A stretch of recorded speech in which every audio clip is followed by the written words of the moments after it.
Hello student, मैं एकता सिंह आप सभी का ज्ञान चैतन्य चैनल में बहुत बहुत स्वागत करती हूँ। आज के इस टॉपिक में हम बुद्धि के कुछ और सिद्धांत देखेंगे, जिसमें स्पीयरमैन का बुद्धि का द्विकारक सिद्धांत यहाँ पर देखेंगे। उससे पहले हम यहाँ पर कुछ ये बातें कर लेते हैं कि बुद्धि को अध्ययन की दृष्टि से हमने किन भागों में बांटा है। तो हमने सिर्फ और सिर्फ यहाँ पर 3 भागों में डिवाइड किया है। यहाँ पर मनोमेतिक उपागम, सूचना प्राक्रम उपागम और संज्ञानात्मक विकास उपागम। तो इन्हीं के आधार पर हम जितने भी बुद्धि के सिद्धांत पढ़ते हैं वो सब इसी के अंतर्गत आते हैं। गिलफोर्ड हो या फिर थामस्टोन हो या चार्ल्स स्पियर, सारे के सारे सिद्धांत जो है मनोमीतिक उपागम होता है। सूचना प्राक्रम का देखें तो जो समस्या समाधान करने में योग हो उस टाइप की जो है इसमें रखा गया। जैसे हार्वर्ड रॉबर्ट स्टर्नबर्ग का त्रिचापीय सिद्धांत और जेबी दास का पास मॉडल इसके अंतर्गत आएगा, सूचना प्राक्रमण उपागम। और लास्ट में जो है संज्ञानात्मक का विकास उपागम, मतलब यहाँ पर आएगा जीन पियाजे का बुद्धि सिद्धांत जो है इसी के अंतर्गत आता है, यानी कि संज्ञानात्मक विकासात्मक उपागम है।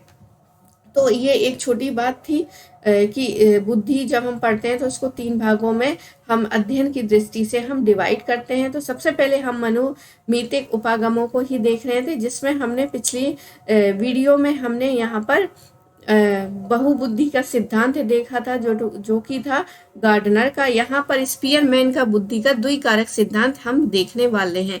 तो स्पीयरमैन का बुद्धि का द्विकारक सिद्धांत, यानी कि जो यहाँ पर कारक होंगे वो यहाँ पर 2 होंगे, और गार्डनर में बहुत उन्होंने 9 तरह की बुद्धियां बताई थी।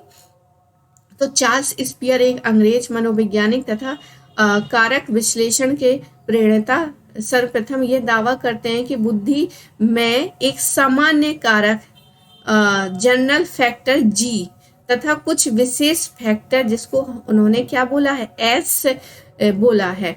तो यहाँ पर क्या है, एक जी फैक्टर बताया है, एक एस फैक्टर बताया है। इन्हीं के सिद्धांत को क्या बोलते हैं, द्विकारक सिद्धांत के नाम से फेमस हुआ है।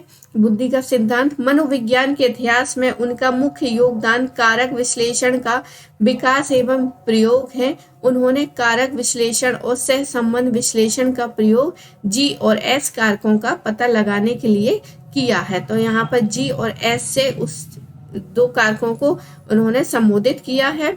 आगे है, फिर क्लस्टर बनाने के लिए परिवर्तनियों का समूह बनाया है तथा अंतर्निहित कारकों को निकाला है। इस प्रकार परिवर्तनियों की यह विशिष्ट संख्या को कारकों के अपेक्षाकृत छोटी संख्या में काम कर दिया है।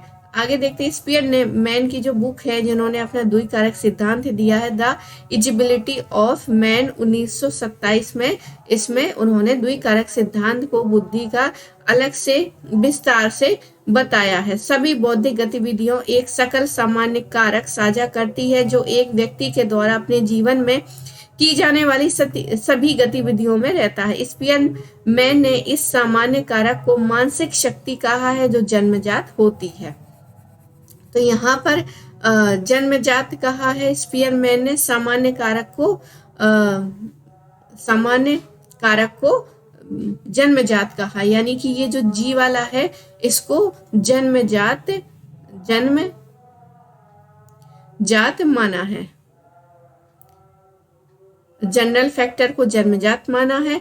एक व्यक्ति को उच्च स्तर का जी रखने के लिए प्रशिक्षित नहीं किया जा सकता। तो वो कहते हैं कि जब एक जी जो है, जी जिसको इंगे जो की जन्मजात है, उसमें हम प्रशिक्षित नहीं कर सकते, यह व्यक्ति का ही हिस्सा होता है।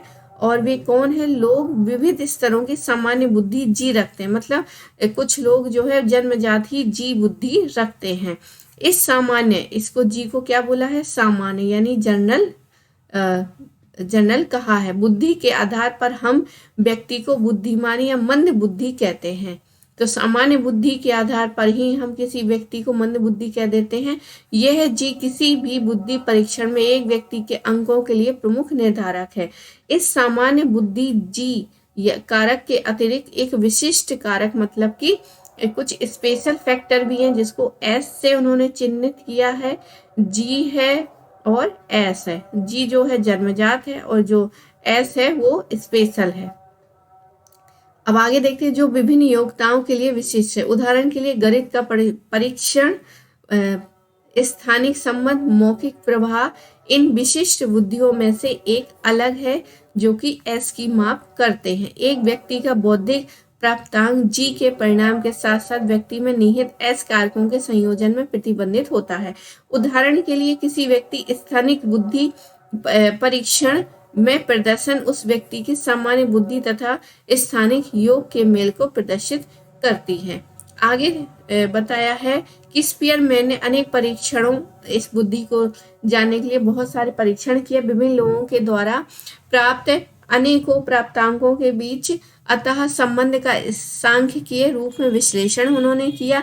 इन्हीं दो परीक्षण या मानसिक क्रिया के बीच एक सकारात्मक सह संबंध होता है। एक आम कारक है यानी कि जनरल है और दो विशिष्ट कारक को सूचित करता है। हम अनुमान लगाते हैं कि दो परीक्षण एम और एन, एम जो है वो यांत्रिक है और जो एन है वो संख्यात्मक है। इन परीक्षणों में सामान्य कारक जो है यानी कि जी तथा एस, तो ये एस हो जाएगा और ये क्या हो जाएगा, एस एन हो जाएगा। इसी प्रकार वी जो है यानी कि वर्बल और एस जो है स्थानिक, दो अन्य परीक्षणों के नाम से जी सामान्य कारक, एस वी और एस एस विशिष्ट कारकों के रूप में हो, जैसा कि नीचे यहाँ पर एक चित्र दिखाया गया है उस तरह से। तो यहाँ पे पिक्चर देख लेते हैं। तो यहाँ पर एस है, मैकेनिकल है, तो जी तो सभी में है, जी वाली जो है सभी में जी, क्योंकि ये क्या है जन्मजात है, लेकिन उसी के साथ जो है मैकेनिकल जुड़ गई, कुछ स्पेशल हो गई और स्पाटियल हो गई और न्यूमेरिकल हो गई।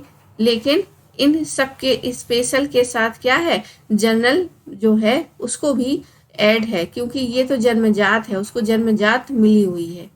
और ये क्या है, भाषा वाली यानी कि वर्बल। स्पीयरमैन की बुद्धि के प्रति उनके कारक विश्लेषण उपागम के लिए प्राय आलोचना की जाती है, जो पूर्णतः मनोनीत है और बुद्धि के संज्ञानात्मक आधार की अनदेखी की है। आगे देखते हैं, यहाँ पर जो आलोचना करते हैं लुइस थर्नस्टोन है ने सामान्य बुद्धि पर स्पीयरमैन के बल का विरोध किया है। उसने प्रस्तावित किया कि कारक विश्लेषण के प्रयोग के द्वारा बुद्धि की अनेक प्राथमिक योग्यताओं में विभाजित किया जा सकता है। हालांकि मनोविज्ञान के क्षेत्र में स्पीयरमैन का योगदान अमूल्य है, क्योंकि उसके द्विकारक सिद्धांत के मॉडल ने मनोविज्ञान में कारक विश्लेषण को क्या है, महत्वपूर्ण माना है। तो आई होप आपको स्पीयरमैन के जो द्विकारक, एक तो जर्नल और जो स्पेशल है, द्विकारक सिद्धांत आपने देखे होंगे और समझे होंगे। तो वीडियो पूरा देखने के लिए आप सभी का बहुत बहुत धन्यवाद। वीडियो पसंद आया तो प्लीज़ लाइक करिए, शेयर करिए और सब्सक्राइब करिए। मिलते हैं एक और वीडियो के साथ।